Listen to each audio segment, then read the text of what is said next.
ব্রাহ্মণবাড়িয়া -2 আসনে সরাইল আশুগঞ্জ বিজয়নগরের একাংশ বিএনপি জোটের মনোনীত প্রার্থী জমিয়তে উলামা ইসলাম বাংলাদেশের কেন্দ্রীয় কমিটির সহসভাপতি মাওলানা জুনায়েদ আল হাবিব বলেছেন, আমার মার্কা খেজুর গাছ।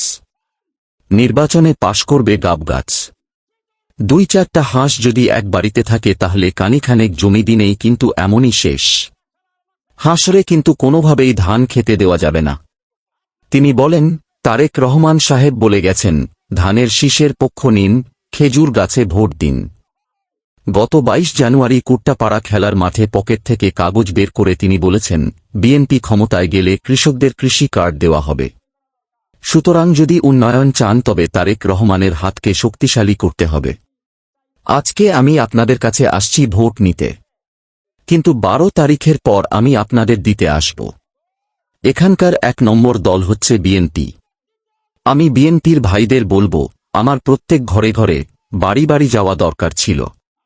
মা বোনদের সালাম পেঁচানো দরকার ছিল। আমি কিন্তু সালাম পেঁচাতে পারিনি। আমি তাদের কাছে গিয়ে দেখা দিতে পারিনি। সালামটা আপনাদের হাতে দিয়ে গেলাম। আপনারা প্রত্যেক বাড়ি আমার সালামটা পেঁচে দিবেন। সকলকে ভোটে এনে হাজির করবেন। তারেক রহমান বলে গেছেন, তাহাজ্জুদের নামাজ পড়ে আপনার ফজর নামাজ ভোট কেন্দ্রে গিয়ে পড়বেন।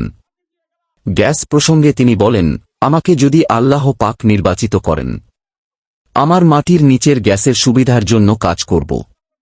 আমার এলাকার গ্যাস দিয়ে যদি ইটের ভাটা চলতে পারে, মিল ইন্ডাস্ট্রি চলতে পারে, এই মাটির নিচ থেকে গ্যাস উঠবে আর মা বোনরা পাকশাক করার জন্য গ্যাস পাবে না, তা হতে পারে না। এই বিষয়টা দেখব ইনশাআল্লাহ। তিনি জনগণের জন্য বিভিন্ন উন্নয়নমূলক কাজ করার প্রতিশ্রুতি দিয়েছেন। আমার আসন হচ্ছে ব্রাহ্মণবাড়িয়া -2 সরাইল আশুগঞ্জ বিজয়নগরের একাংশ। আমি এলাকা থেকে একজন বিএনপির সংসদ প্রার্থী, এই এলাকা থেকে এমপি হব। আমি জোট করছি বিএনপির সঙ্গে। এখন এদেশের সবথেকে বড় দল হল বিএনপি। সেই দলের জেলা সভাপতি হলেন শ্যামল। তাকে অতিথি হিসেবে আমার এখানে নিয়ে আসছি।